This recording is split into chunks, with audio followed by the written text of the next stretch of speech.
What's up? What's up? Here we go again. Good morning, Richard.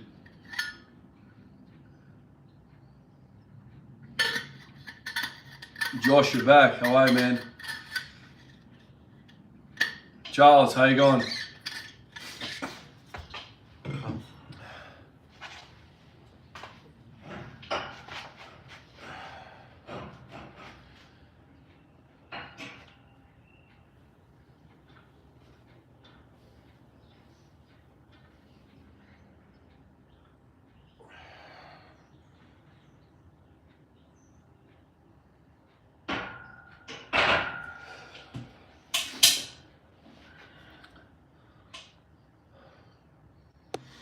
Hey guys, hey Sesh. Oh, excuse me. Christo, greetings man, how are you? All the way from Bulgaria. Oh man. Oh damn. Miz, why man? What's going on?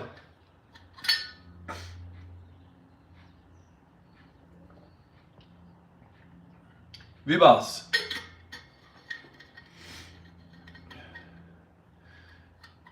Nico. Neago. I think. That's how I say it. Jordan. Jordan, how you going, dude? I know. Just so busy nowadays, man. I want to go back to the Mecca. The Welland. Jonas, Smeds, how's it going, man?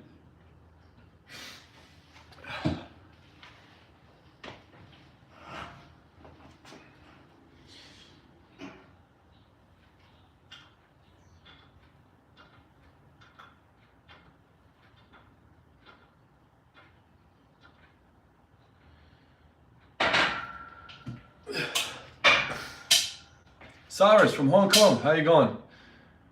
Point out, pozdrav, kako je?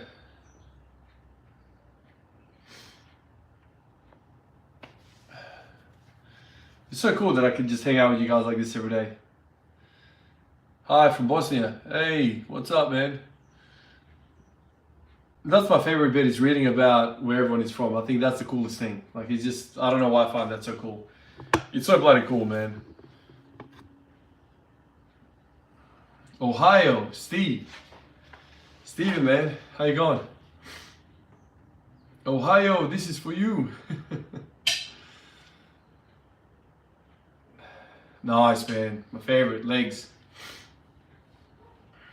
The best.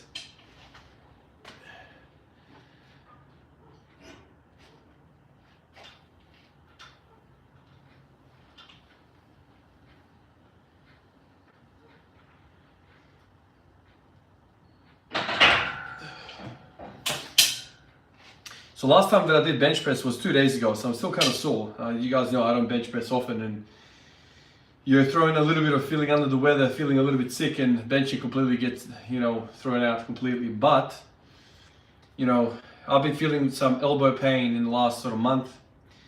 Ever since trying the bands, I've had troubles with my elbow.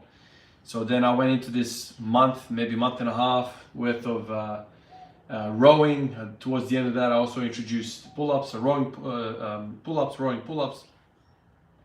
And I was under the impression that my elbow is going to feel a little bit better with that. But, hey Mike, how are you, man? I was under the impression that my elbow was going to feel a little bit better from all the pulling, but that wasn't the case. It never really got any better. So, benching 2 days ago helped my elbow. I think I've got golfer's elbow, so ulnar side of the elbow was giving me trouble. But ever since I benched 2 days ago, it felt really nice, man. So I'm gonna do benching again, even though I'm kind of sore. Dibs, how are you, man? I'd love to go to Sydney, man. I'd love to. I don't have any plans, but I'd love to eventually. I have been there before, though. So yeah, hit bench press again. I'm motivated now because it's making me feel better in the elbow. So that's where I'm at for today. So hopefully 130 again today, although I'm skeptical because of the soreness of the chest. And then I'll go back down to 100 and do 10 triples. I'll do all of that before I do some squats. So that's on the menu today. So before all of that, I'll do 10s with the bar just to get everything warmed up.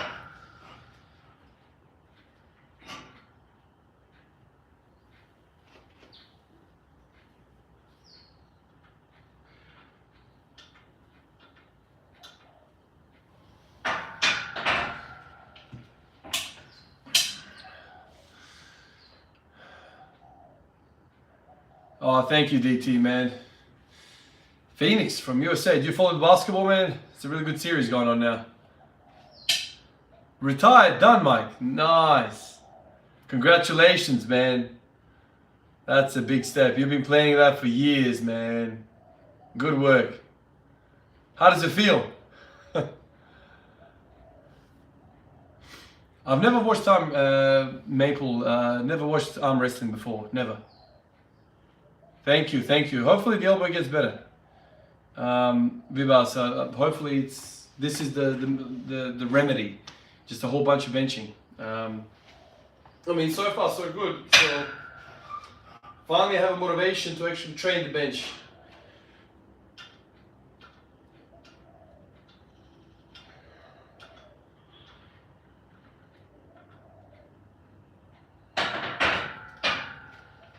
Who would have thought the bench press was actually going to make my elbow feel better? It's weird, man. I always thought it was the other way around. Thank you, Josh, man. You have a good session, dude. Catch you next time. Yeah, glad to see you popped in. That's really cool. I know you had troubles with your elbows, man. Do you still have the pain through the forearms? I remember before you left, you were talking about that.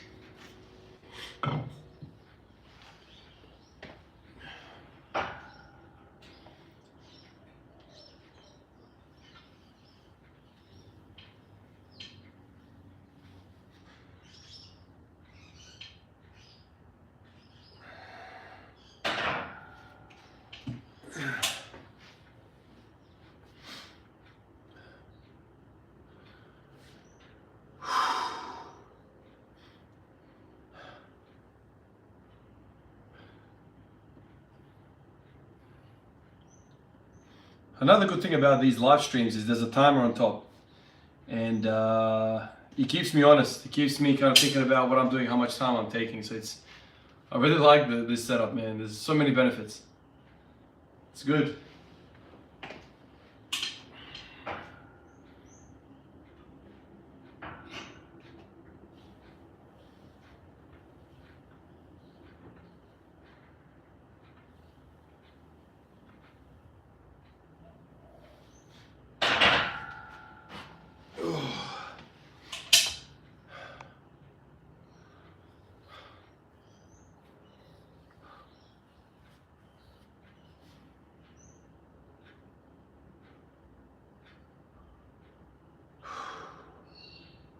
I think that was 6.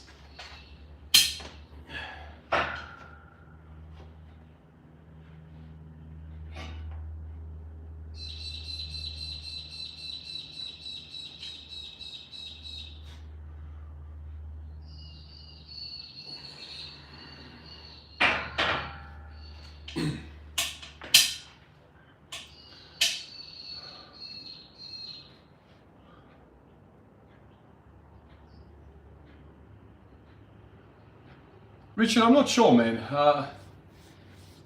One thing I know about live streams is that it's easy on me. It's easier. So that's always the risk that I'll fall into, just live streaming all the time, because it's just easy. When I say easy, just less time required.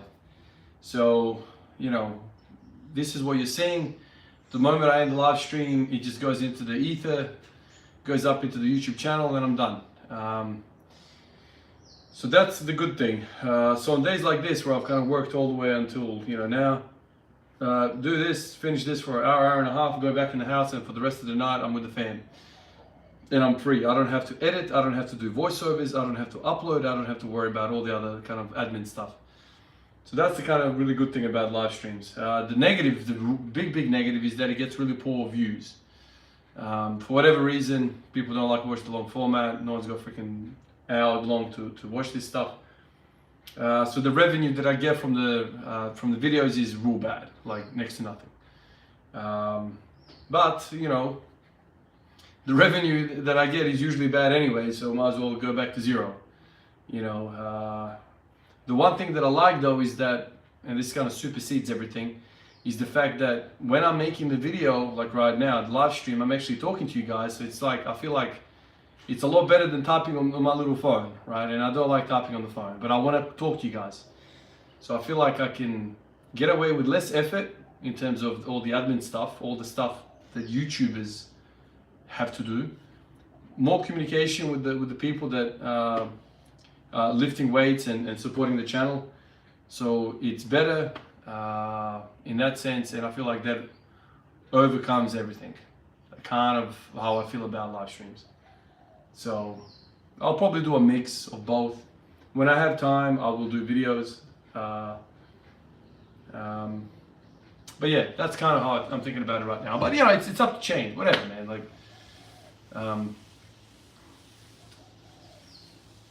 we'll see. We'll see how it happens, how it goes. Thanks, man.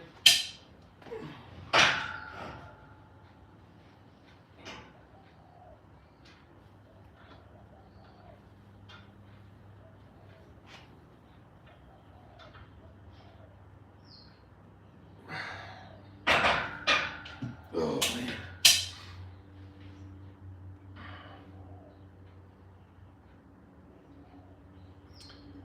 Snicks, ever blood vessel doing a PR? Never done that, man. Unknown, right behind me. So what? 4:25. 4:25 is the time. I'm pretty sure that clocks right. I'll have to go back in the house and check, but I'm pretty sure it's right. I finished work at 3:30, so there you go. Not even an hour later, I'm doing weights.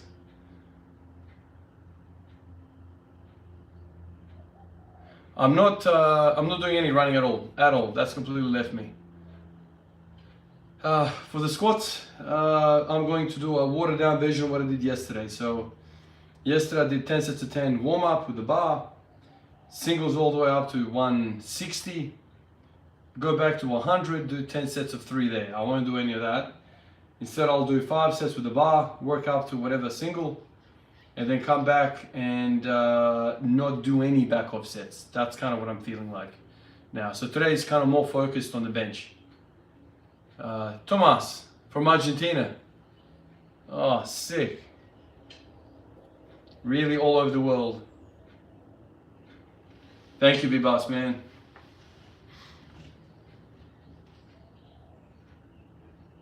Yeah, man, Harley got a new job.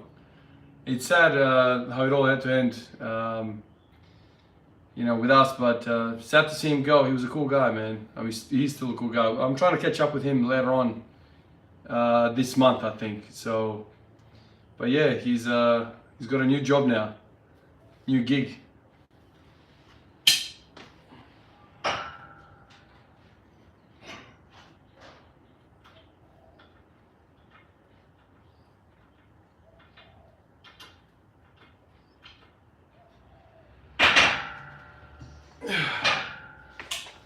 Oh, Miz, man, you are a machine. Thank you for the support again, man. You're always supporting me like this. Thoughts on creatine and pre-workout. My thoughts on pre-workout is basically no. It's just something I don't believe in, especially if you go high frequency training. Pre-workouts will obviously excite you. Your arousal level will go up. What's wrong with that, you might ask? Better workouts. Sure, better workouts, but also longer recovery period.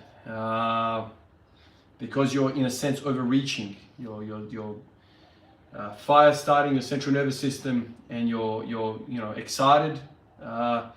and doing more than you otherwise would. And so that makes your recovery period longer. What's wrong with that, you might say? Well, every system in our body has a different recovery period. Muscles, all that stuff is fantastic. It doesn't really matter because they get really good perfusion. But what happens to technique after a prolonged period of not training a certain lift? What happens to strength? Well, we know that you need a high frequency practice for the nervous system to continuously remember the motor neuron pathways, the anagrams, for you to stay efficient with the skill. So you can smash your muscle all you want. That's gonna get recovered whenever that is, the prolonged time, whatever that ends up being. But what about bone? What about ligament? What about tendons? Those guys don't have the same perfusion that some of these other structures do, like the muscles. So when you don't train your joints, namely your ligaments and your tendons, they don't get the same perfusion. You need to understand that movement makes our joints basically stir the soup. So like if you think about your knee, right? It's a simple hinge joint. It basically swims, let's just say, in synovial fluid. That's a poor description, but you can imagine there's synovial fluid in there. If you are bedbound, right, completely bed resting, so full extreme, that synovial fluid is not mixing up.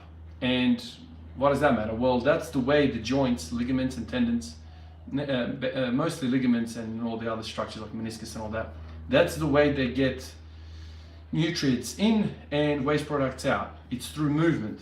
Hey man. So if you have a long period of rest, your muscle will recover. Your central nervous, your skill, your nervous system is going to start to forget the skill of doing it. Your ligaments are not going to get the same perfusion that you would get if you had high frequency. And so, like if you take a graph and you put all of these different structures, all of these different muscles on a graph, you will see that some areas are going to get under recovered. This is basically not my idea, far from it, I'm not that clever. But if you read Squat Every Day by Matt Perriman, he's basically a PhD. He's not a PhD, he's a doctor of philosophy.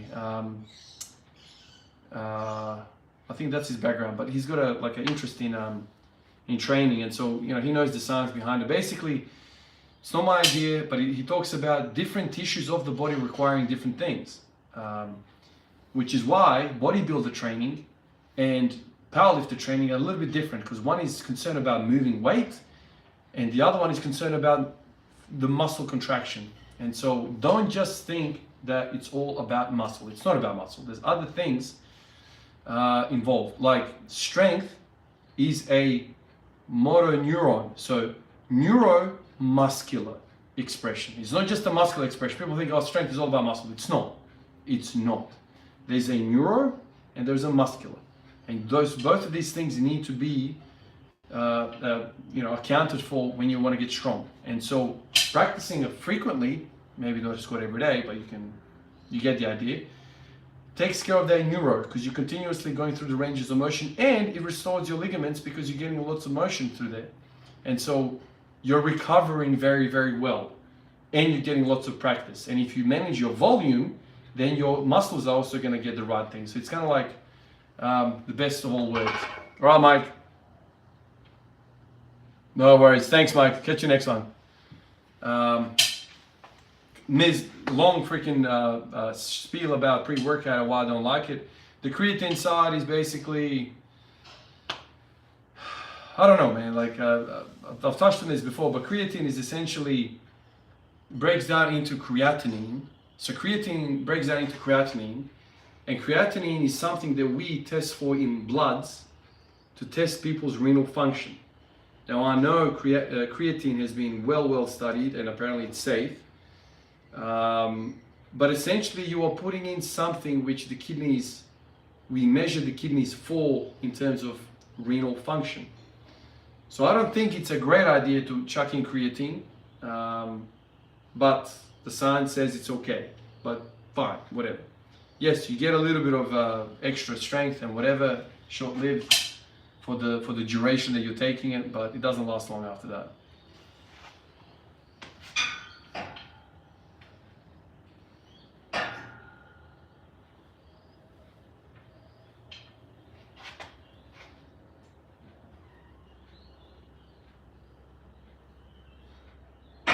All right, let's get some weight on here.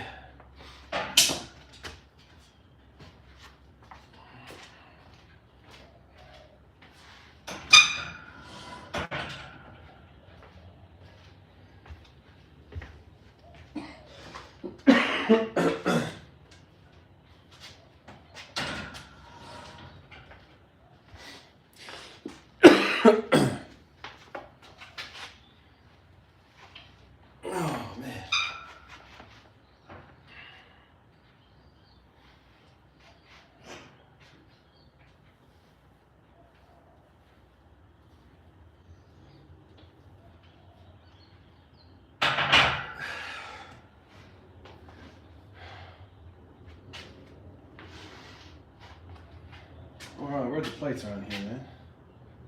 Lost my plates.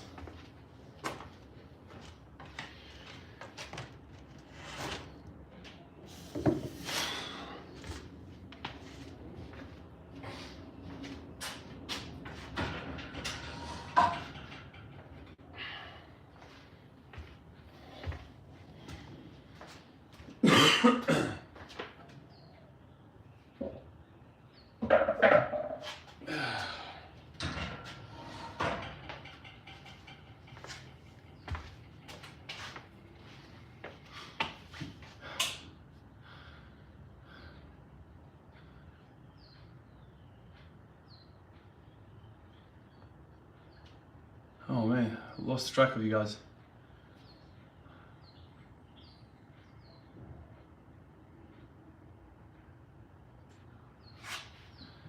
Charles says, elevated creatine levels are taken into consideration when it comes to the estimated GFR calculation. Labs are mostly concerned about potassium and sodium levels, at least here in the UK.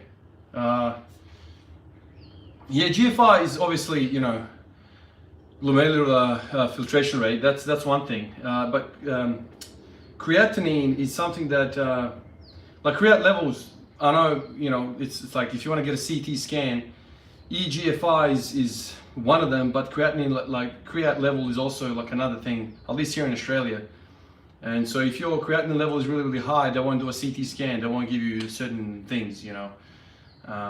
So maybe it's a Aussie thing, I don't know. Milo from Denmark. Prom training. Yeah. The whole prom idea I got from George Lehman. I don't know if you know that name. Look him up if you're you know, interested in this type of training. George Lehman was, I mean, he's a monster, man. That guy had like a 900, I don't know, 950, something like that, deadlift. Big guy. But he talked about the progressive range of motion deadlifting, you know, starting in rack pulls and then you work your way down.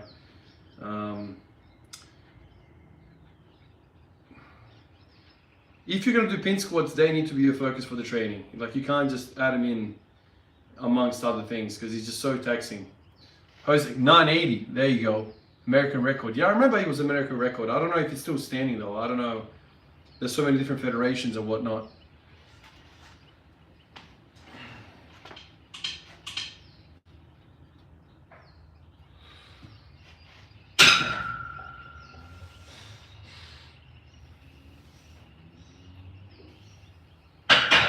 Oh man, I'm so damn sore. I better do that again. That was painful. Oh man.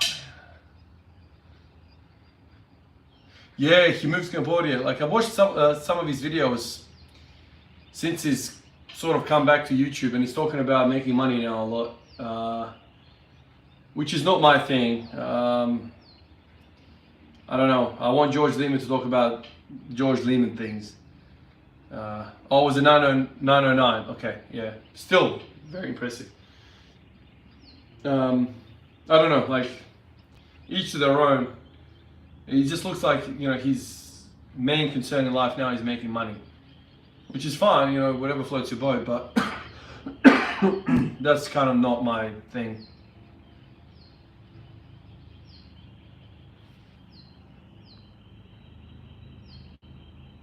Oh, okay. Girl trouble.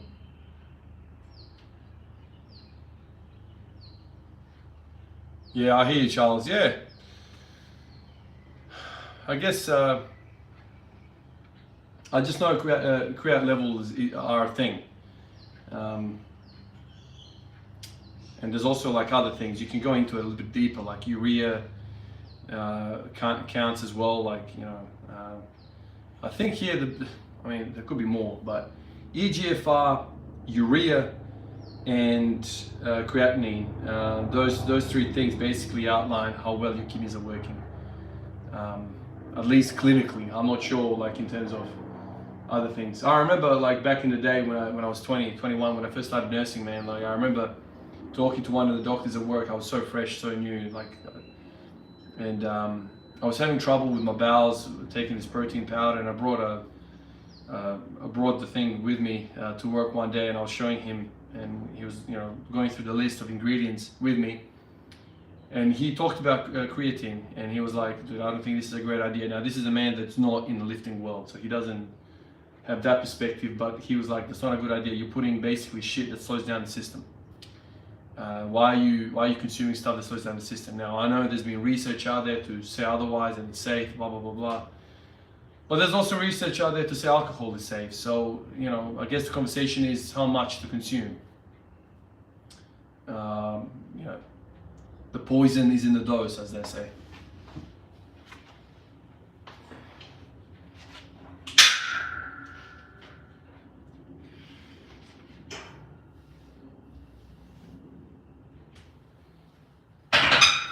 That felt a little bit better. Let's go up.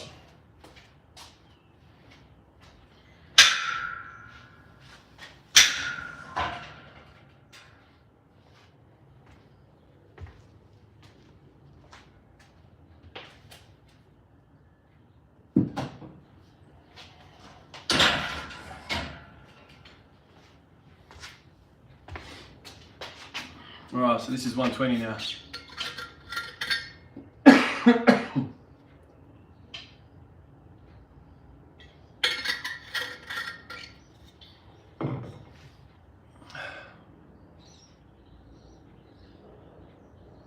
Oh, there you go.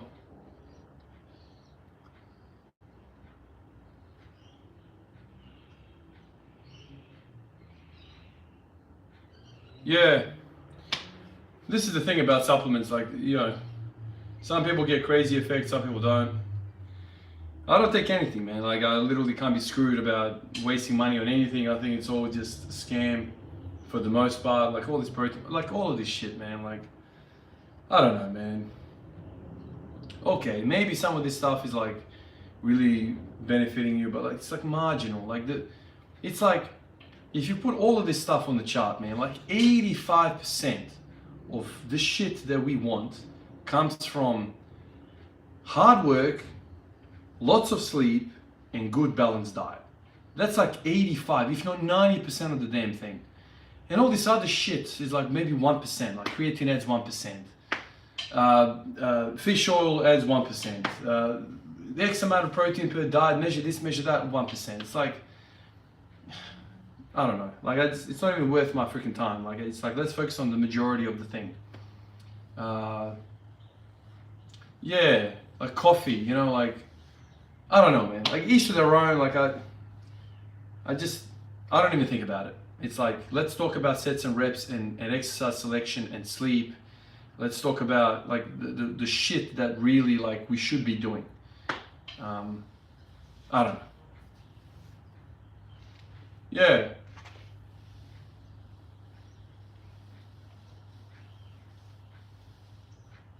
Yeah, there's also the withdrawal thing, yeah. All right, 120.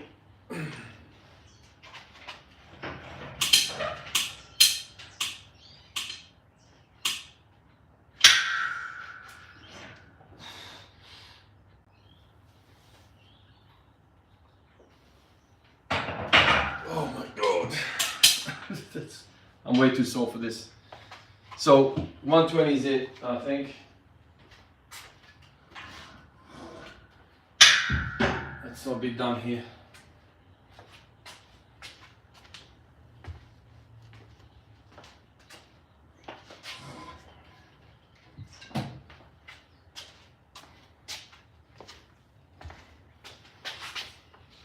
Oh.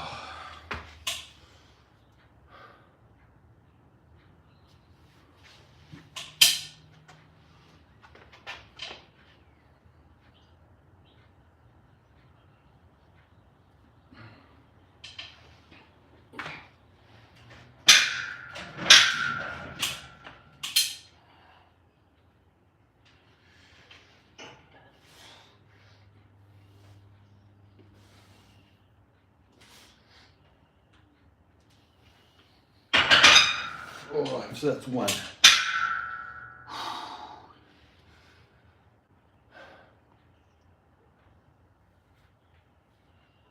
Or vitamin, mineral supplements, and cod liver oil. Yeah, I mean, once again, I'm pretty sure it has a space. But is it worth it?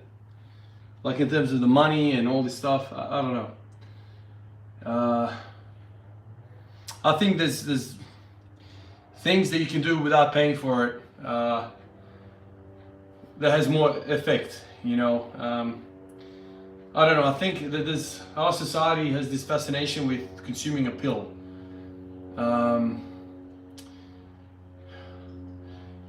So it's like everybody wants the pill and then it's easy. You just remain sitting on the couch doing nothing. If you've got knee pain, have you addressed the hamstrings?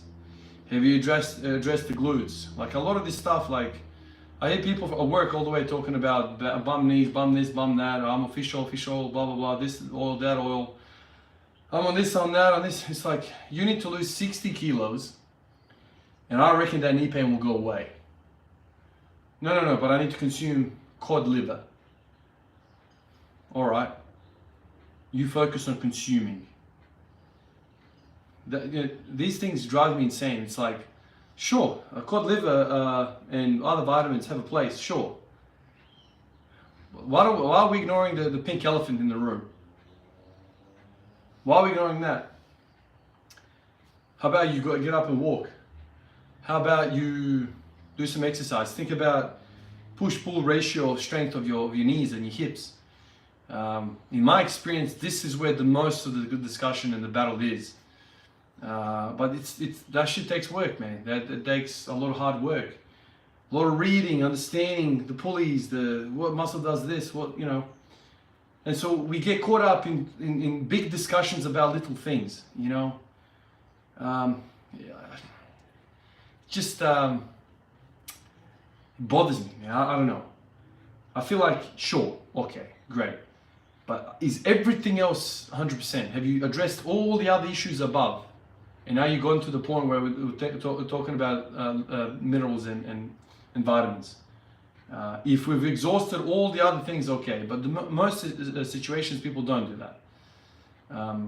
People are always kind of looking for easy shit. I guess that's kind of my experience. And I've had knee pain in the past. I've had hip pain in the past. And I haven't taken shit for it.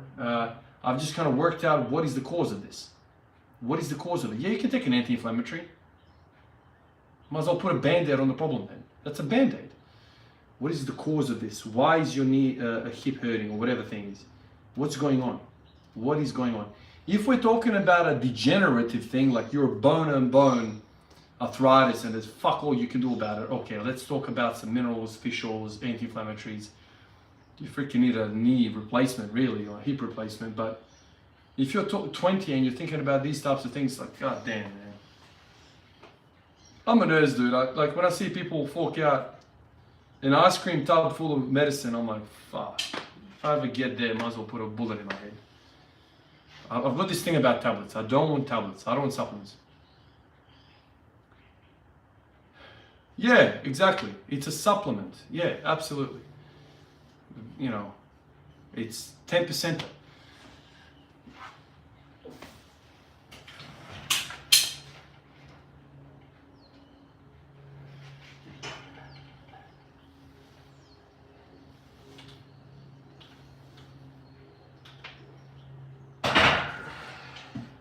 I feel like society as a whole has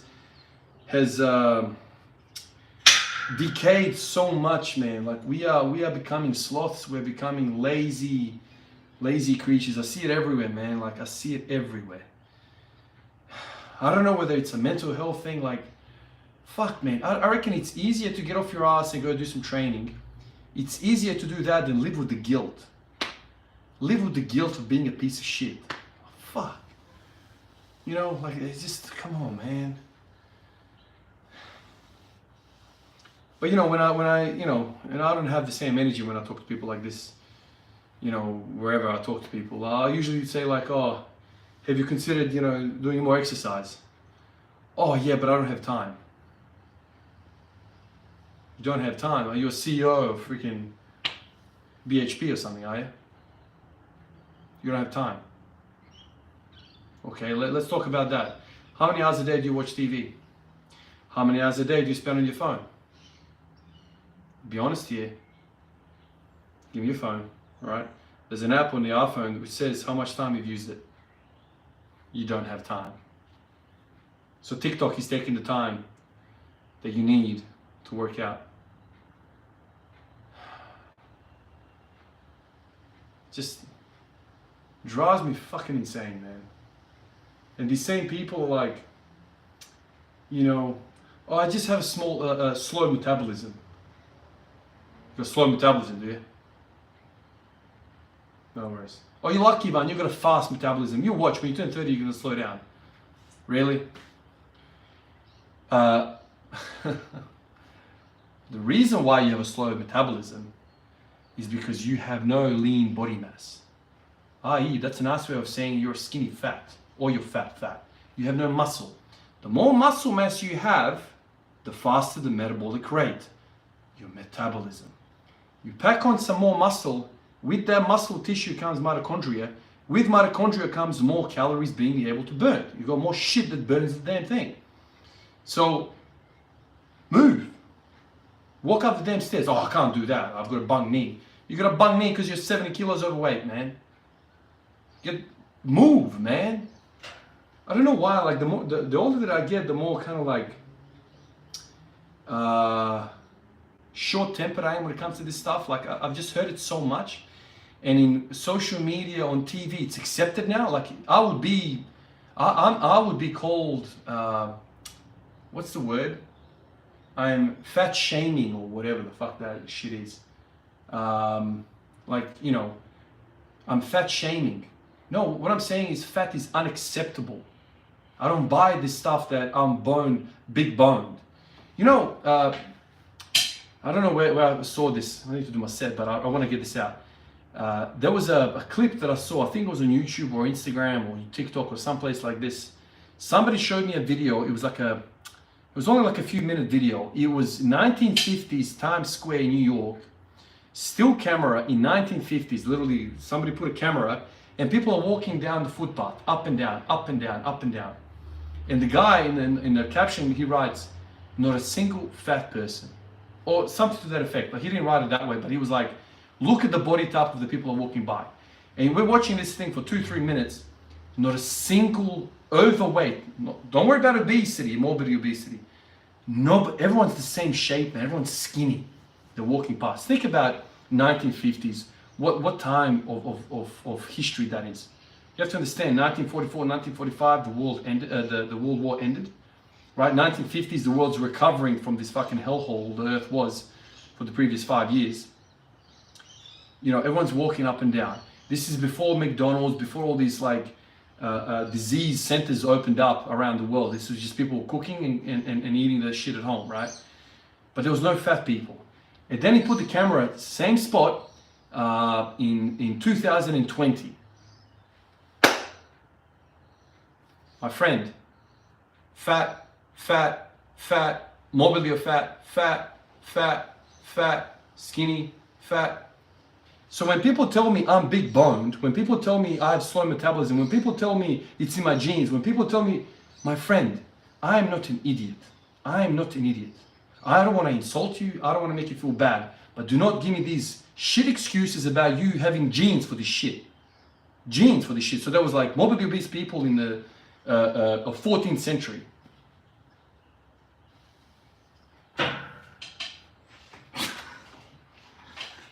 It's in your genes. It's not in your genes. I'm not calling you fat. I'm not calling you anything. All I'm saying is I hate excuses.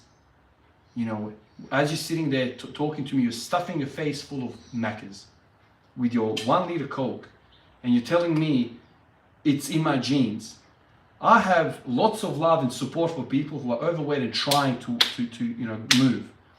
Man, I want to hug those people. I want to help those people. Those people are my friends. But the people that tell and spread the negative information about it's okay to be fat because it's in your genes, you're big boned. Oh my God, that like really upsets me. There's no such thing. Okay, do you understand? There's no such thing. The fat people, I don't care if Yale University comes up with a freaking research study to show there's a fat gene. Bullshit. You can make data say anything. Trust me, you can make data say anything. They've proven that with them statins. You know, fats are the reason. Eating fat makes you atherosclerotic, gives you heart disease. Some guy wrote a study back in the 70s which sent the whole of cardiology down the wrong path, saying eat fat, you become fat. Fallacy. Fallacy. Now we know it's sugar. Simple sugars.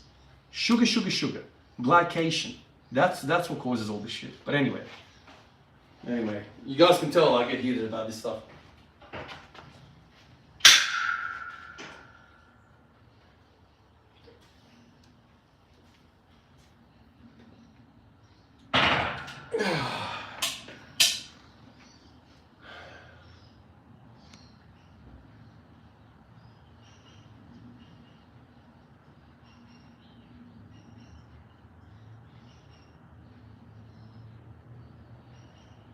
Yeah, here, Jose.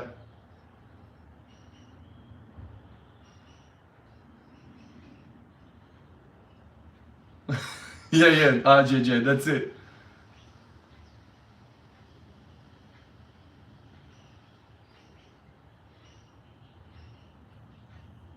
Yeah, call 76, that's right.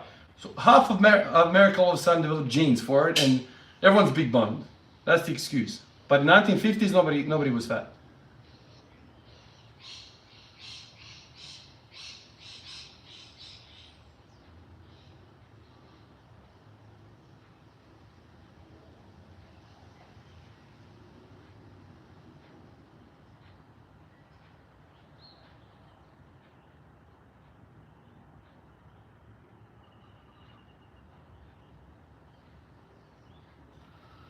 I missed a lot of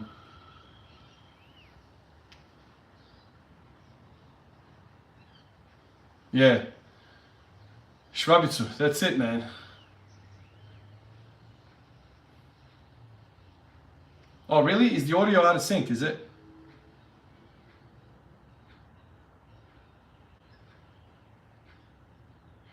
Yeah.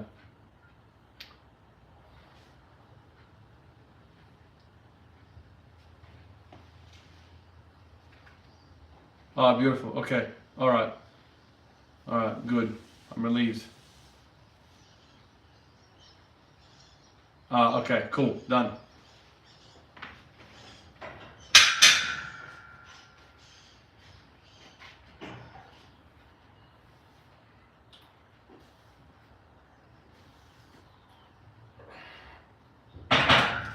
Oh, full.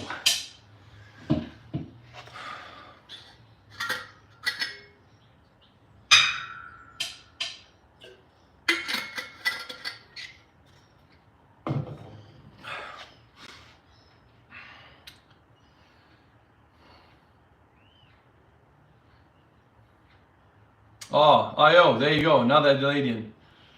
Thank you for being here, man. Yeah, definitely. No. I don't do bench press without the safeties, man. It's not worth the risk. Absolutely not. I don't even want to think about it, you know. I just want to do it and know that if shit goes wrong, I'm safe.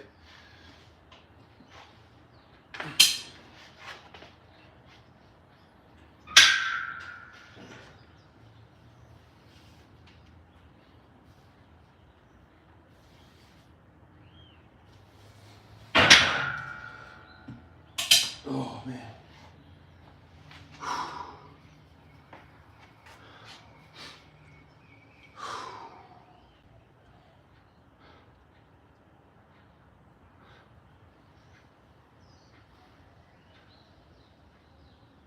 I didn't watch it. I was at work today, but I saw the scores. So Miami's won the series 4-1, wasn't it?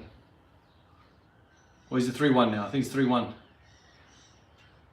And the Lakers are 3-1 up now.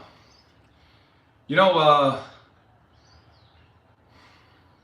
the The one person that pisses me off out of all of this Golden State the whole year is Jordan Poole, man. Poole,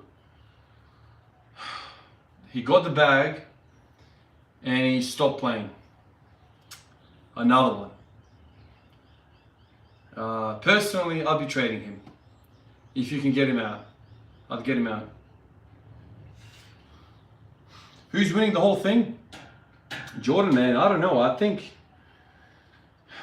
it's gonna. I don't think anybody can beat Boston on the East, and on the West. I don't know, man. I hope Denver can get through Phoenix. And the Lakers are tough, man. Denver always struggles against Lakers. Like Djuric always struggles against AD because his length. But Djuric is better than he was in the bubble. He really is. He's got more confidence. He's dropped 50 the other day, man. So he's good. So I hope it's Denver. I hope it's Denver in the West. But I'm a little scared of Book, man. That boy can play, man. Wow. Really good. And obviously KD. I'm just surprised in Denver as well. There's I don't know. I feel like he's not getting a lot of help. I don't know. Djuric shouldn't have to score 50, man.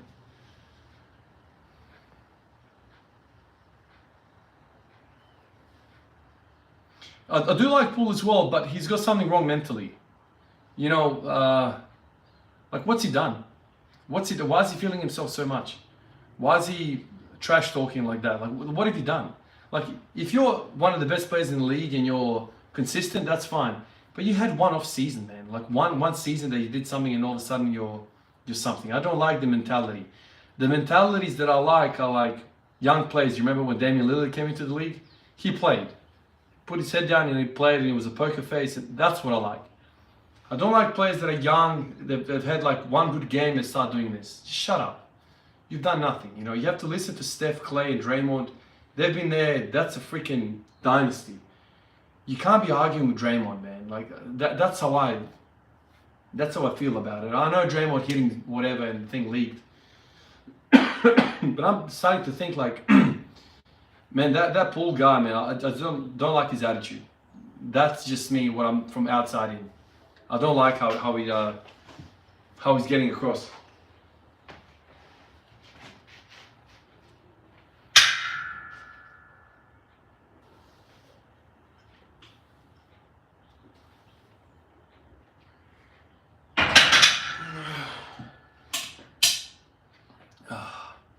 Oh, that's 5 more of these. Man, I'm gonna be sore as hell tomorrow, man. I'm sore and I'm training on top of the soreness. Yeah, Jordan, the other thing about Poole, man, is that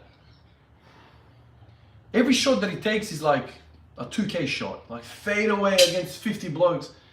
How about when you come into the game, you go for a layup? Simple layup, man. Keep it simple, man. Why does every shot have to be... Maybe that's part of him being immature and young. He doesn't know. You don't have to go for the craziest shots off the bench. Work your way into the game. And him taking these 50, 40 footers, you're not Steph, man. Why are you doing that? I don't know. Yeah, I'm gonna try and eat some meat. I think the wifey, I can smell it. I think she's cooking some rice. And I think she's doing some sort of meat. So there'll be meat tonight.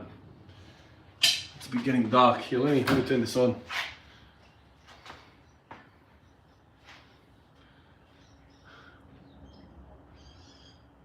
I don't think he talks trash that much. I think he just enjoys the game and plays her. Maybe my perception is wrong, but the way he carries himself is a little bit, I don't know. And the other thing is he doesn't play in defense, which is another sign of really poor attitude. I don't know if how closely you follow basketball, how much you know basketball, but he's constantly making and missing. He's making mistakes and missing defensive assignments. He'll have one effort at a play and then he'll stop. He'll just stop. In the NBA, unless you are like Kobe or Steph or Carmelo Anthony or Allen Iverson or some extraordinary scorer, Unless you can score the ball like that, you have to play defense. Otherwise, you're going to be a bench player. You need to be able to stop your man. He's just a liability. And you look at the advanced stats, he's shocking in advanced stats. So he doesn't play any defense. I don't know. He's got a lot of potential, but he's just got to, I don't know. Maybe I'm harsh. I don't know.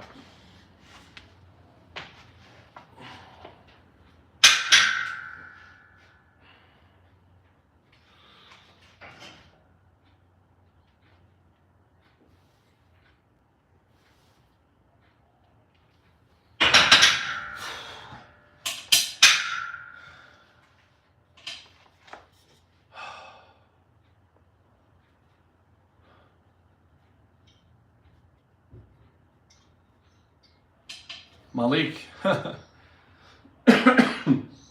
How many reps in reserve? I don't know, man. Like, I don't think I ever go like to failure. I don't know. I don't know if many people go to true failure. You know what I mean? It just seems like it's almost impossible to do that on a consistent basis. Kvez, thank you so much, man. Thank you for the support. Appreciate it, dude.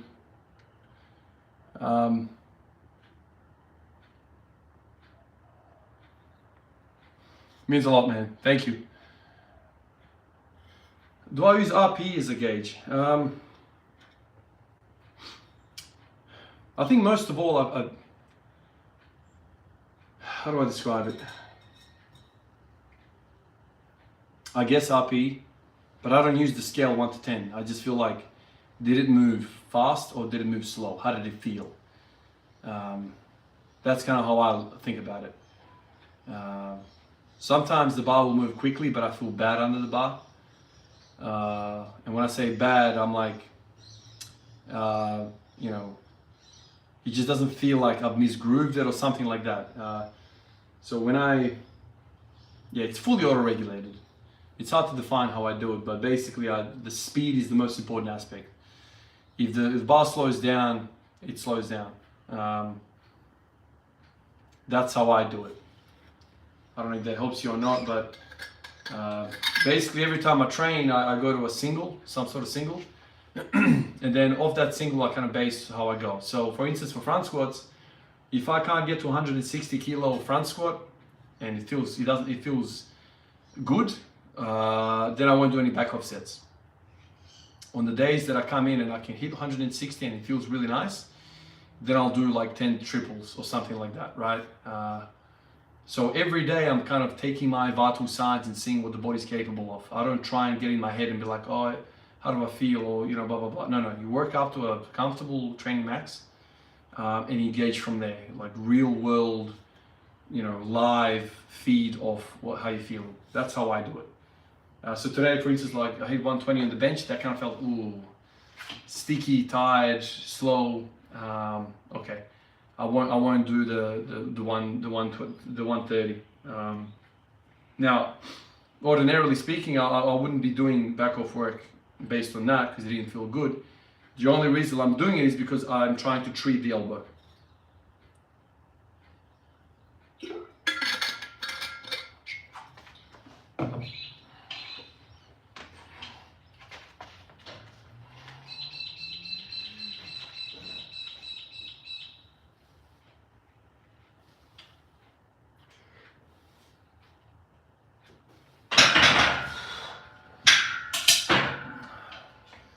Let's call that a 7.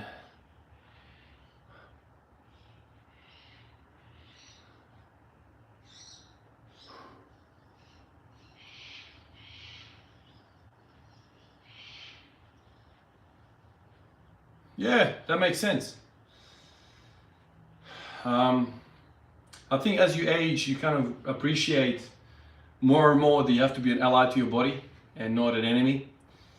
I think when you're young, you feel like you can run through brick walls. You can't. So eventually you kind of learn the hard way that you better listen to your body and you better address the fires as they pop up. You have to put the fires out. So my fire right now is the elbow, okay? So do things to help your elbow, don't ignore it. Because if you ignore it, you're gonna pay big.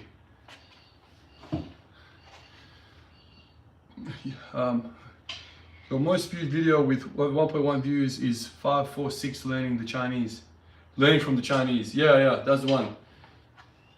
That was at the height of my YouTube algo. But that was like 2 years ago now. The algo has forgotten me. Ego lift every day. I love it. Hi, Miguel.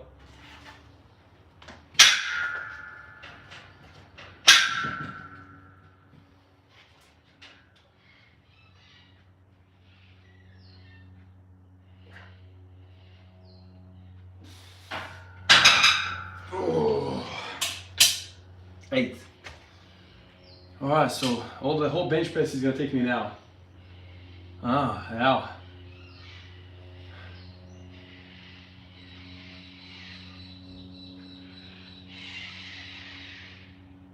Tracy McGrady, love Tracy, man. That's cameraman's favorite player growing up, man. We used to watch him all the time. He was a scorer and a half. Unbelievable player to watch. And then he got old and hurt his back and back spasms this way, that way. He slowed down. He basically became a jump shooter towards the end, but yeah.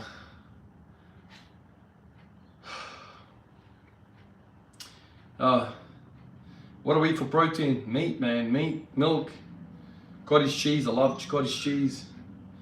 That's mainly it, man.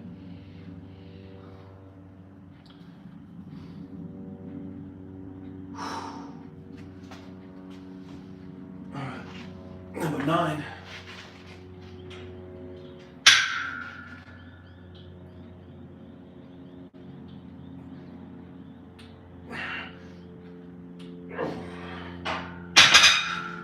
Oh man. Ooh.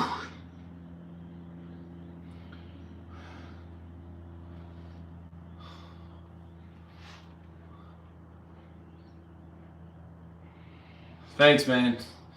Yeah, that was a fluke, man, to be honest with you. I never thought that video was going to do anything. It's funny how sometimes the algorithm picks up and takes it. I don't know. Who knows? I thought about, what's the algo about? And I quickly kind of learned that it's pointless activity to try and work out what the algo wants and needs and all that stuff. You just follow your heart, do what makes you happy, and let everything kind of take care of itself. That's kind of how I think about it. The lives are not really doing all that well in terms of viewership and all the data that spits out towards the end or whatever, but I don't care, man.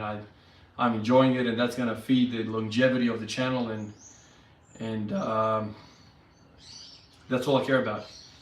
Because if you start leaning too much towards the optimization, that word optimal, towards all that stuff, your hobby becomes closer and closer towards a job.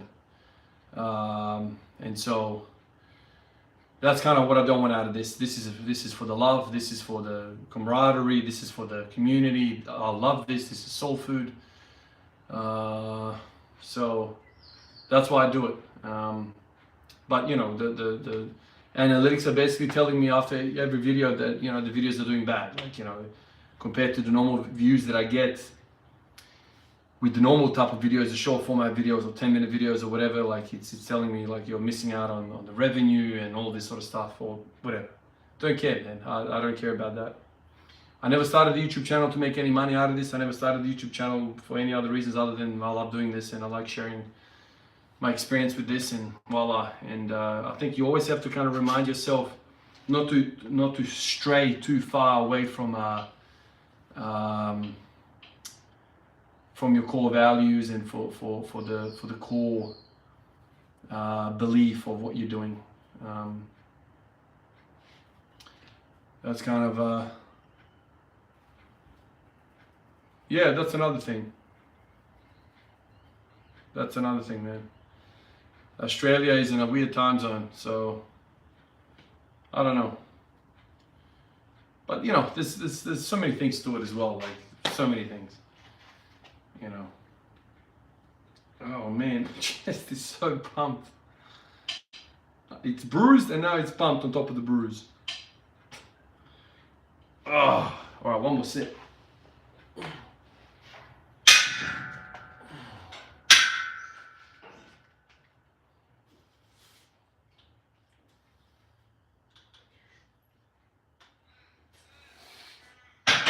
Oh, okay, boys, time to get the squats going. So let's move this way.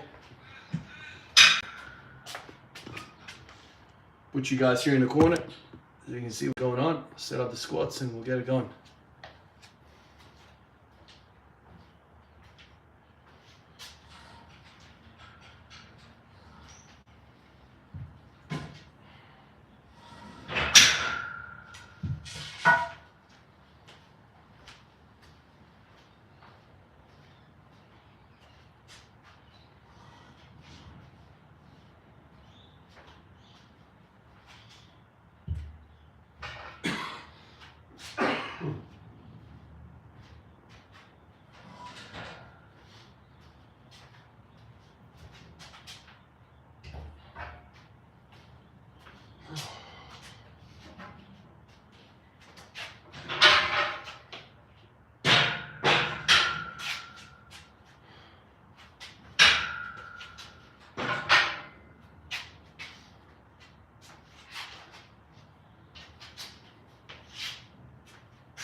Yeah, the first set is disgusting.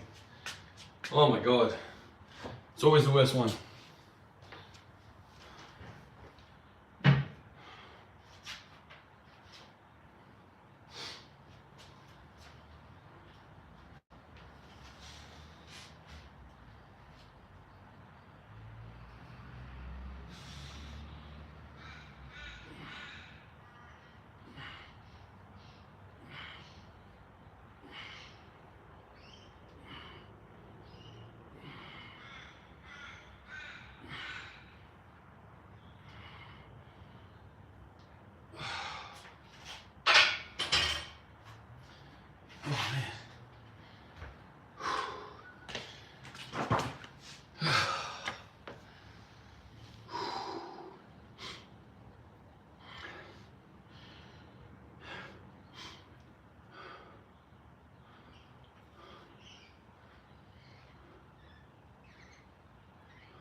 Before sleep supplement. If I got $1 for every time I was offered to collaborate with some sort of a supplement company, I'll be a rich man. The amount of times I've said no to supplement companies and the fitness industry, basically everyone, the real way to make money out of this damn thing, like what I'm doing here, right? You know, and what you guys are watching and that I watch, we're all kind of in this community. The real way to make money out of this is not through coaching, it's through supplements. Because everyone is under the spell of consume something. consume.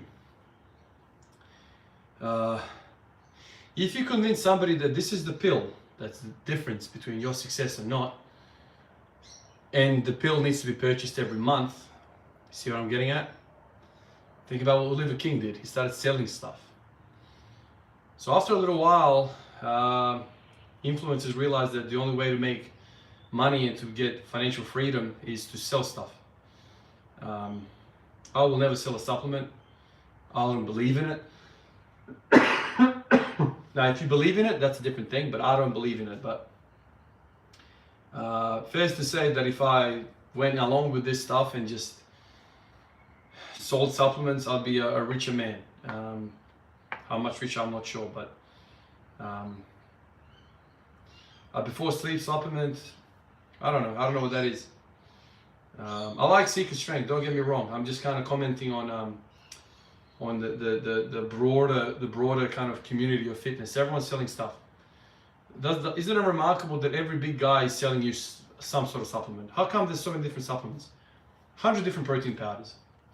It probably all comes out of the same factory in China with a different label in front. I won't be surprised if that's the case. That's it. The best way to go about it is to take some steroids, have a 300 kilo squat, looked jacked. Oh, yeah, look at that. And you put your picture on that label with you fully on roids, and then say, if you want to look like me, you have to consume this supplement. That's what did it. Millions of sales. Millions of sales. I.e. the Liver King. That's exactly what he did. He's just only one example of many. Bodybuilding, for the longest part, everyone was denying steroid use. Everyone was denying steroid use. So me as a kid growing up, I'm like, yeah, I can get that natural. I just have to do really hard work. Dogs, mate. Dogs. Liars. Cheats. Businessmen. That's what these people are. That's what it's about. That's exactly what this is about. You know, we celebrate Arnold Schwarzenegger. We celebrate all these people. How many interviews have I seen of him denying using steroids? It's got to buy my supplements, buy the protein, have a really good diet. And probably they didn't realize at the time, or maybe they did.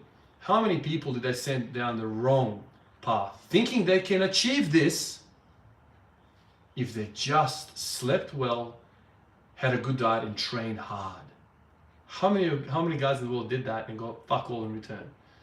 So I say fuck them.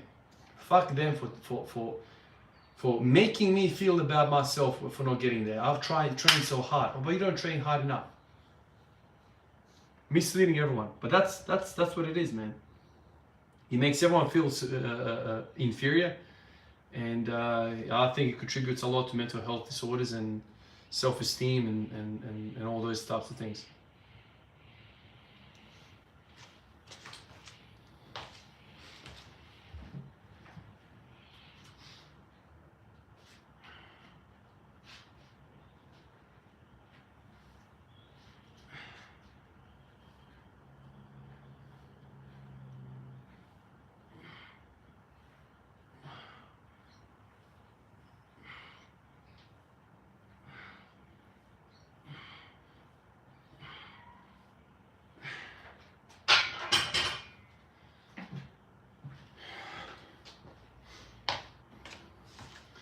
At the end of the day, each to their own, man. Everyone makes choices on a daily basis, and that's it.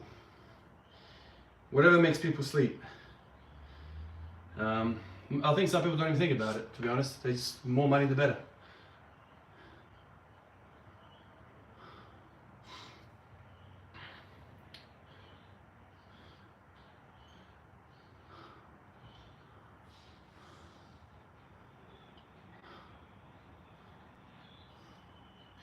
But at the same time, I'll tell you this, man. I know what the pressures are. So what happened to me earlier this year? I spoke about it on the channel. What happened to me earlier this year when YouTube started paying me half of what it was paying me? You know, I started getting paid like $1.50 for 1,000 views. That's kind of what I started getting paid. You know, At the peak of it all, I was getting like $4 every 1,000 views. So you can imagine going from $4, $3.50 or something, all the way down to $1, $1.50. They're basically paying half. At that time, I dropped the shift at the hospital down, and I was like, cool, $4, 1,000 views, that's great. I'm getting 10,000 views every single video, that's great. I can make a living out of this. At least you can supplement one shift a week. And then like December, January, February, I started like basically struggling financially, because I was like, okay, I've had 3 months in a row of making really poor income from YouTube, and I'm like, okay, this is unstable, and the trend doesn't seem like it's going up. I'm not having a bad month, I'm having a bad quarter. And so then I basically called it out, and I was like, cool, no worries. I went back to the hospital and I said, I need to increase my hours. So I increased my hours, made content creation even harder. The whole comments, I used to reply all the time, that's now harder. Because instead of doing 12-hour shifts a couple of times a week, I started doing 8-hour shifts 4 days a week on rotating roster, including nights. So it's kind of like 5-day kind of rotation. So I'm working basically almost every day now, and I can see how people in this situation, by the way, interest rates are going through the roof, grocery is going through the roof, like we're literally halted financially. My kids are getting older, blah, blah, blah, all this sort of stuff. Life's getting more expensive. And I can see at that point, people can go, you know what, screw this shit, I'm struggling, let me sell a supplement. Let me just, make some money. Just use the following that I have and just extract as much money out of it. I'll tell the people that this is the supplement that made me do this and that, and that's it. I didn't want to do that. A lot of people said coaching. I was like, I would love to do coaching, but how do I do coaching? Like, I don't want to do, I can't afford another 20 hours a week into coaching and get back something that I can get in a shift worth of work. So I can't do that. I'd love to do it, but it's financially impossible. Like, it's not time efficient. And so I was like, okay, that's not working. This is completely dead. My merch is not selling at all. And a few months before that, I started talking to a designer. He's designing me a jersey. Went back and forth. All right, got a jersey.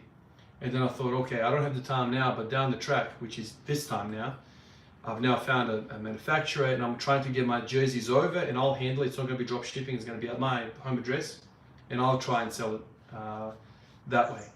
So to use the time that I have to sell merchandise which I like, not like the drop shipping crap that take 3/4 of, or even more, of the profit. I still believe in the product. I'm not selling out. I'm not selling my soul. I still I need a jersey. I want a jersey, but I doubt it's gonna make me any money. So it's kind of like, if I break even, that's great. But I've gone through the process of learning how to set up the business, how to talk to a supplier, how to find the right manufacturer, how to set up all this stuff. So I'm kind of excited about that. But the financial side is purely the hospital. Like, YouTube is so unreliable, and I have a huge support. Like, I have lots of people on Patreon supporting me. So it's all well and good, but a lot of people think, Ivan, you have 100,000 followers. Why are you working so hard at the hospital? I don't know what to say to you, man, but it's not what it seems. It's not what it seems. You can't live off of YouTube. People that have, everyone's different. I don't know what other people are doing and what they're not doing. But in order for you to make a living out of YouTube, you need to have like 500,000 subscribers. Like right now, I would need to make 4 times, maybe even 5 times the traffic. Hey Mish, how are you? I would need to have 5 times the following to actually make a living out of YouTube. Think about it. I need 500,000 followers. 500,000 followers to live off YouTube, right? That's a shit ton of followers, man. That is huge. That is a massive channel. I thought 100,000 followers was a massive channel, but no.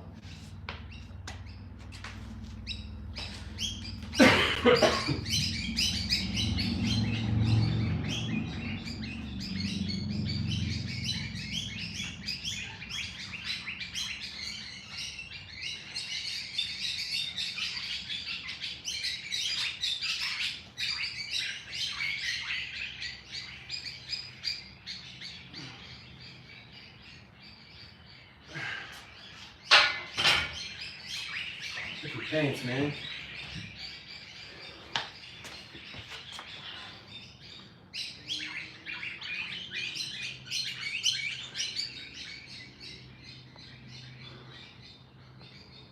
Thanks, Mish. Thank you so much, matey.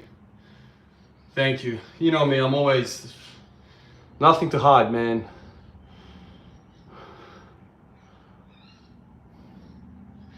Do you want to pursue a career in the medical field that won't be easy but probably safe for long term? I think I've pretty much reached the pinnacle of my want in nursing. The next steps of, oh, thanks, Mish. Thank you, darling.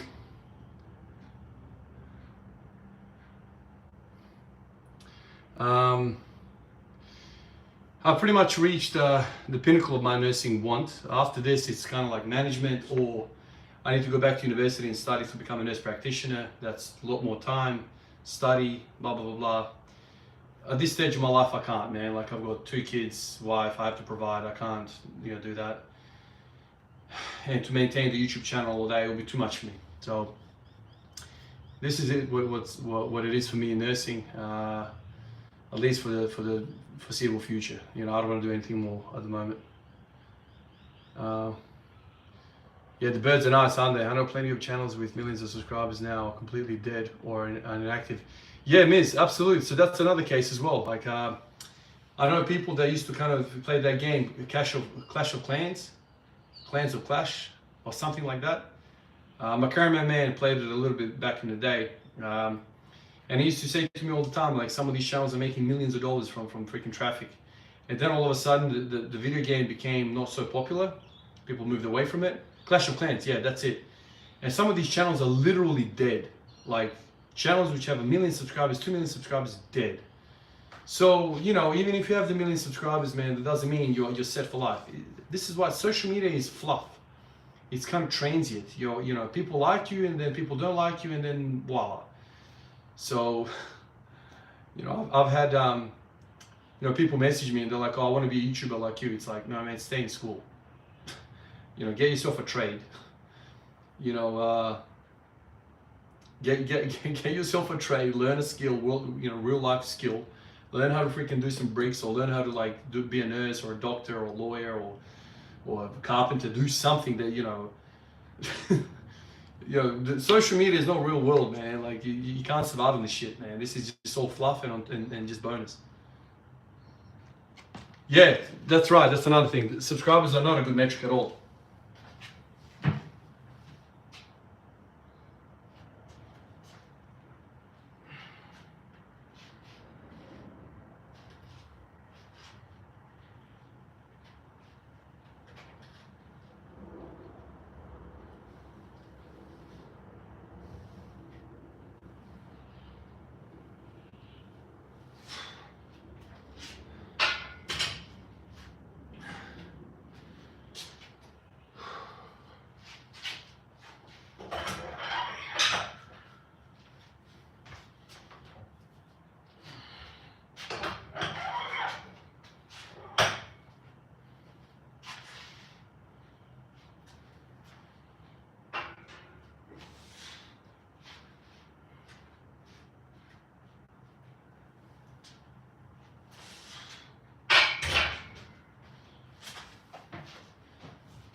Oh.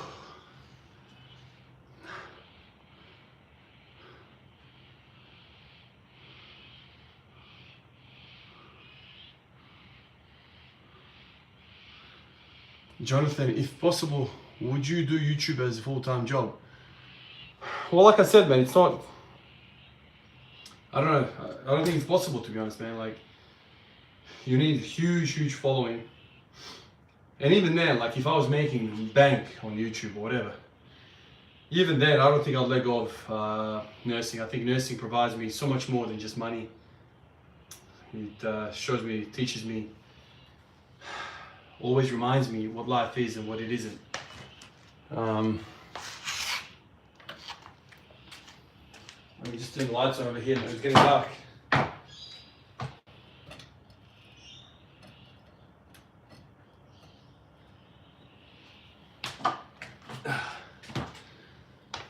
Yeah, so I think nursing is always going to stay with me, no matter what. Even if I was like a million follow channel or all that stuff, whatever, fantasy stuff, I'll probably always do nursing, because nursing, like I said, it's beyond money.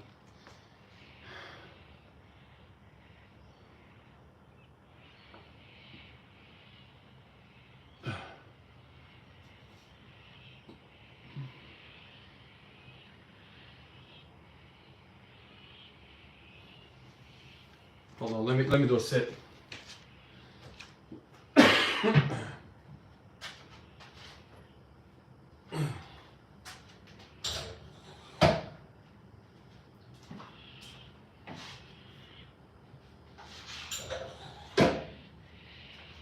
Oh man.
There was 10 kilos off and 20 kilos on. Those are 20s. The big wheels. Thanks, Miz. Yeah, I think for 140 I can hit most days now. Most days.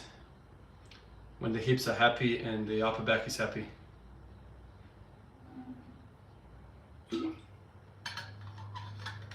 Yeah, no, I don't have any 15s.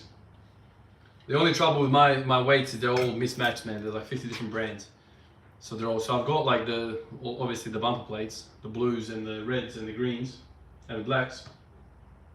But the ones with holes in them, I've got 20s and 10s and 5s.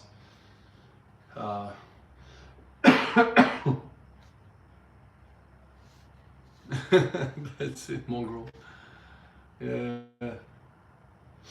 All right, let me hit this 140. See what's going on.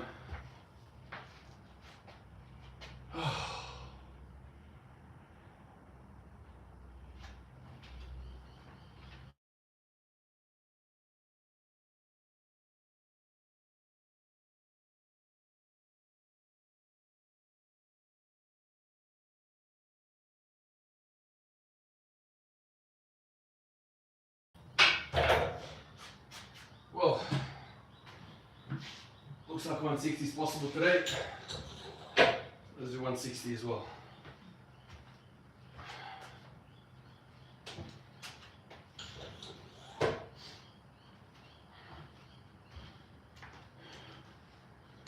It's all about the upper back.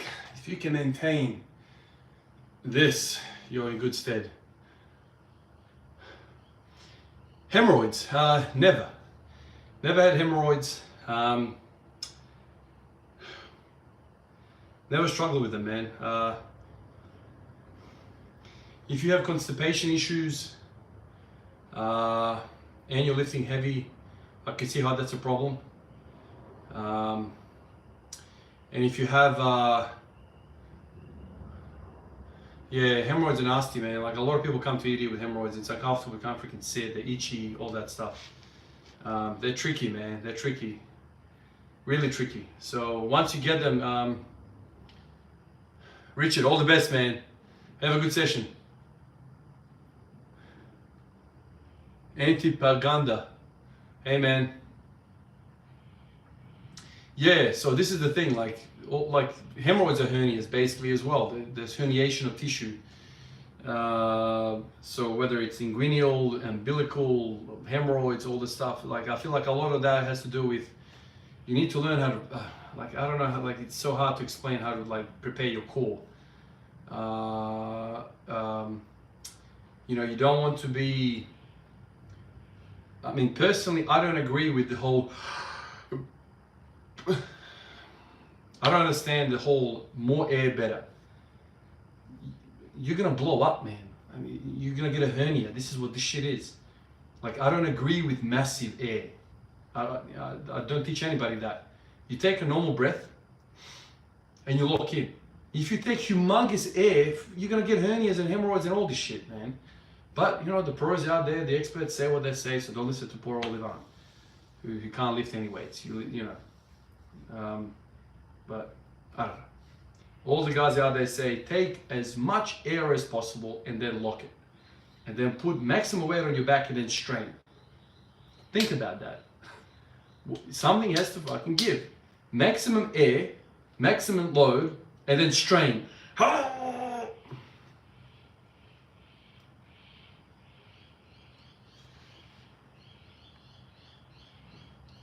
Oh, Kenneth, home. Ceiling, thank you so much, man. Thank you for the support, man. Really means a lot to see that. Appreciate you, dude.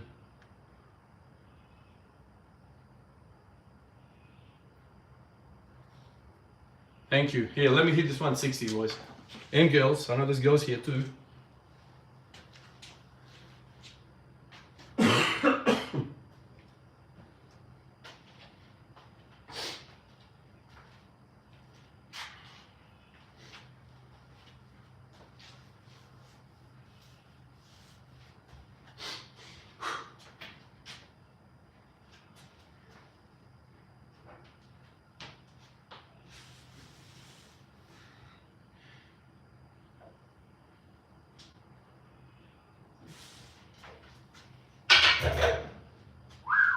That was tough, man.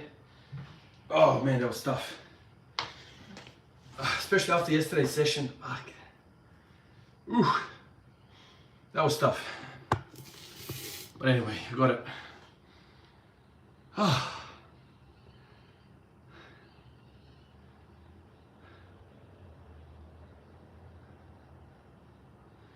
Yeah, Frederick, that's part of the reason why I don't like lifting belts as well, because the whole idea is, you know,